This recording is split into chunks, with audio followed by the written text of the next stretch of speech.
Hey guys, hey, it's Steve again. This is my second video here on YouTube. The topic I want to discuss today is something that has really bothered me living here in the States for quite a while. And I'm sitting outside by the pool because it's nice. It's supposed to rain here soon. I don't know, but it's about 90 degrees and it's clouding up over there. And it's clouds. We've all seen clouds. So the one topic I want to talk to everybody about is racism. Okay, in the Philippines, it doesn't exist. It does not exist in the Philippines, and the reason why I say that is I've traveled to the Philippines numerous times, and I have never once experienced any type of racism whatsoever. But there's four things. If you think about racism, it comes in many ways, and one of I look at four ways. I'll just talk about the first four that come to mind. The first one is jobs. People don't get a job, oh, they were racist. The next one is healthcare. Oh, well, they're not gonna, I can't get healthcare because they're racist. And then, so with the money thing, getting a job in the Philippines, first of all, if you're going there, you're coming from a country outside of the Philippines, somewhere, let's say, like the US or Europe, and you expect to work in the Philippines for maybe the same amount of money, it's not gonna happen, man. You're gonna be sadly mistaken. So you're not gonna make a whole lot of money, okay? You're gonna make pennies on the dollar compared to what you made in your home country. The other thing is healthcare. Are you able to get healthcare? I don't know. They got a lot of nice clinics. I went to one while I was there. My wife has been to one while she was there, and both of us were taken care of very well. I think when I walked in there, they just saw dollar signs for me, and they were like, "Oh, an American or a white guy," And so they took care of me real quick. But my wife is Filipina, and she is so she looks just like the rest of them. When this pandemic hit, okay, let me back up a little bit. In March was the last time I was in the Philippines of 2020, right before the pandemic hit. And I mean, literally a week before the pandemic hit. I left here on the 9th out of Florida, I arrived on the 10th or the 11th. It was the 11th, no, the 10th in the Philippines. And had a wedding on that Saturday, Sunday. And here's a crazy story. Not too, man, it's getting hot out here, man. My cracker ass is gonna burn. Screw this noise. Oh, that's a lot better and a lot cooler. Let me drag this chair over real quick. Give me a second. As long as my dog doesn't kind of come up and try to molest me, we'll be okay. I got 3 of them. 4 of them out here, 2 like the sun, or 3 like the sun. I don't know what's wrong with them. And then 1 doesn't really care for the sun. He's just chilling out over there. All right, so here's the thing, right? Going back, oh yeah, I got to the Philippines and we did a wedding. We were staying at a hotel, okay? And we did the wedding on that Saturday. And then we had like the Sunday, we had like a little bit better gathering, or a little bit more gathering after the wedding and stuff. And everybody showed up. We went up into the mountains, and we had fun there. We came back the next morning on Monday. My wife we both went up to our room, and then we turned around and I came back downstairs to check on something, and they asked me if I was moving out. I was like, no, I'm not moving out. I just came down here to ask you a question. And then so they said, well, you have to move out. I'm like, why?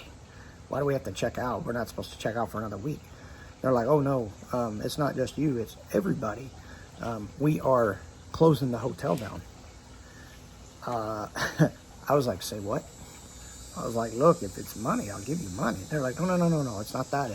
We're shutting the hotel down, so everybody has to leave, even us. They're locking the doors and everything. I've never heard of anything like that. There's never been like that anything in the United States either. So it was the first. So we were like, hey, if it was just me and my wife there, that's different. But I had my 17-year-old son and my 91-year-old father upstairs. And so I was like, hey, can you guys help us find some place to go? Because, we're getting kicked out of here. They were so nice.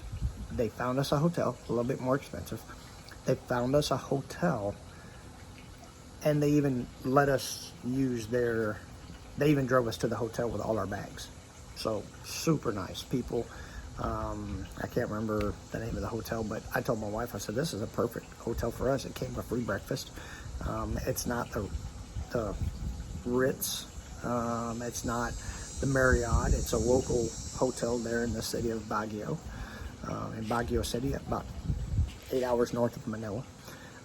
So we left, and once we got there to the new hotel, we checked in, and that's when we heard that, through her family, that's when we heard that everything was getting locked down. So, sorry about that. These dogs, if a bird flies by and farts, I got one dog that'll bark.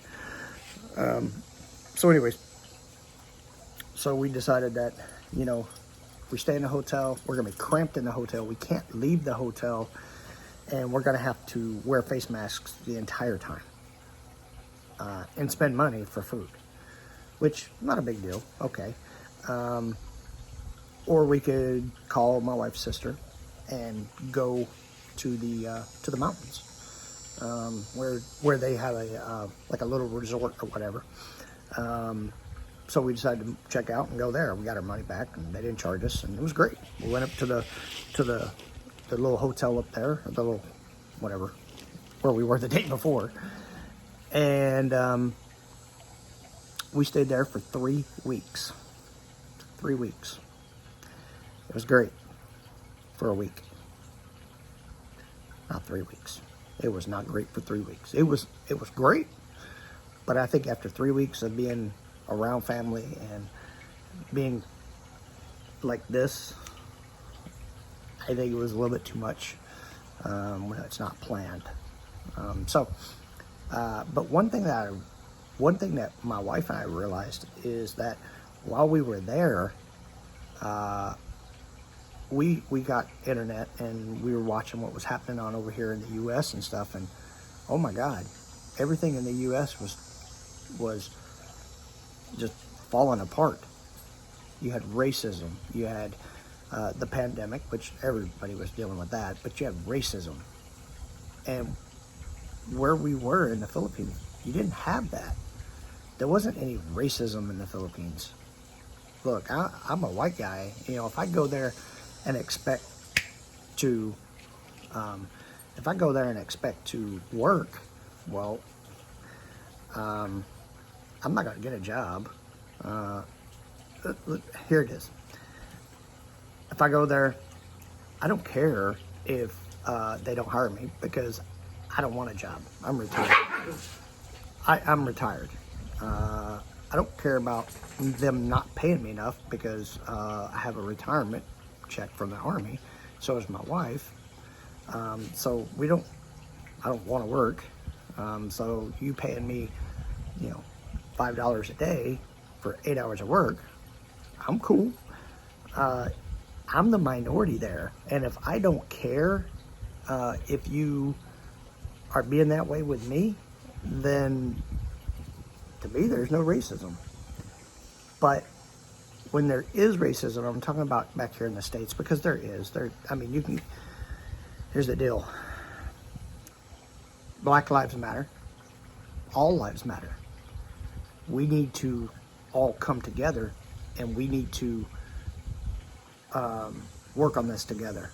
Nobody's above somebody else. Okay, nobody's above, like the whites aren't above the Mexicans or the Puerto Ricans or the blacks or the Asians, or the Asians aren't above the blacks and the whites and the Mexicans and the Puerto Ricans and whoever else is here in the country. What other ethnic group is here? Nobody should be above anybody. And in actuality, in my eyes, it's not how I was raised. I was in the Army for 21 years. I saw one color, green. And we all bled the same color. Last time I checked, blood was red. So you took care of your brother to your right and to your left. You helped them when they were down. You didn't kick them when they were down. And you went, not so much going out of your way, just the common decency thing to do. With everything that's going on here, when I was there, I guess you could say we were kind of on the outside looking in. And that's not a part of the world that I want to be a part of anymore. And that's one main driving reason why we're moving. We've had enough of it. Everybody matters. Everybody in the world matters. No matter what color you are, everybody matters. Nobody is superior to anybody else, like I said, because God made everybody from Him. So if you were made in the eyes of God, then you're perfect, right? So does racism exist in the Philippines? No, they don't care. They don't care if you're Korean. They don't care if you're Chinese. They don't care if you're white, black, Mexican, Puerto Rican. They don't care. They go about being the nicest people ever. Okay, and if you don't know this, in my eyes, in my opinion, there's two classes of society in the Philippines. There's the governor, president, the rich, and then the people that have money, the rich. Then you have the poor people. A little bit in between, that's it. Some people that are here are content being here. The ones that are here don't look down on the people that are down here. They help them out when they can. There's a lot of corruption. That I will say. There's a lot of corruption in the government. But there's a lot, if you look at it, I always told my soldiers, before you correct someone, look in the mirror. A lot of corruption there, right? Yeah, well, a lot of corruption over here, too. Over here, we deal with, just real quick, we have drugs, okay? And they basically slap you on the hand if you have less than a quarter of an, if you have a dime bag or less, they slap you on the hand. I know in Austin, Texas, they do. If you got less than a quarter of an ounce or whatever it's called, I don't know, I don't do drugs. You got a dime bag or a quarter of an ounce or whatever, it's a misdemeanor, a slap on the wrist. That's all it is. It's funny. In the Philippines, when you land and you're waiting to get your bags, you turn around, right there on the wall, there's a green sign that says, possession of illegal substance is punishable by death. They don't play that. They don't play the drug thing over there. If you're caught with drugs, you're going to prison. There's no slap on the wrist. And if you're a trafficker, you're going to be sentenced to death. Oh, and they don't have the appeal process either, by the way, which is kind of long and drawn out here anyway. But the racism, like I was saying, that's what this whole video is about, is racism. The racism over there doesn't exist. All those people there are the nicest people. They can have 10 cents to their name and they'll give it to you. Or they'll have 10 cents to their name and just be happy. Why? It sucks, but you know what? They're happy. They're content. They're happy. Do they want to better themselves? Heck yeah, they do. But they're content. They understand that, you know, I'm not going to make $500 a week, a month. My average income is $50 a month, $60 a month, $70 a month. Not over here. And you got to look at the simplicity of the stuff. A lot of stuff is cheap for us over there. We saw a washing machine for a stove yesterday over there for like $130. A four gas grill or a gas stove, 4 station, whatever. You put it on the burner, 4 burner stove. There you go. $150 over here. You can't get that. Okay, because they know that a lot of people are hurting over there. A lot of people don't have the basic necessities that we do. Most people, there's a lot of them over there that don't have hot running water. They call it a Tabo bath. Take a pail, that big around with a handle on it, stand naked, you over the top, do a couple of those, you soap up, and that's the end of it.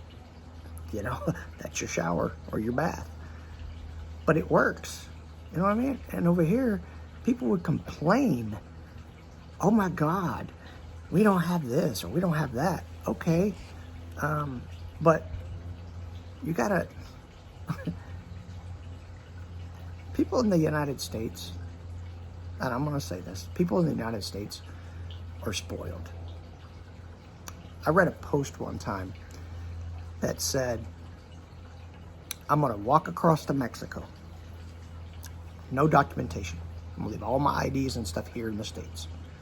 I'm gonna walk across. Swim, fly, jump, I don't care. They were going across. Then they were going to come back over here illegally. Why? Because times are hard here for the person that's doing everything right. So they were going to go over there, come back as an illegal alien or an immigrant, get free health care, free education, free housing, and free money. Let that sink in. Marinate on that for a second. How messed up is that? It's horrible. But yet, people think that's bad because that's what? They only want freebies. That's racist. Why can't I get it? Well, that's your perception of racism. I don't consider that racism. I consider racism if I'm white and I walk into the store and there's another customer, different color, let's say a black person and a Mexican, or let's say a black person, because that's what's going on right now. I think it's racist if we both walk into the store together and they serve him first. That's racism. And then his buddy comes up and they take him before they take me. That's racism. That's what I consider racism. But over there in the Philippines, no such thing, man. None. No such thing. They will greet you with a smile.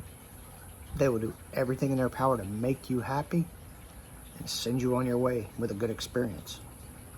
They don't care what color you are. You can be white, black, Asian, Mexican, Puerto Rican, Cuban, Japanese, Chinese, Korean.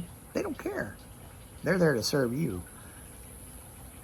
The whole time they're making $5 a day. That's it. Maybe less.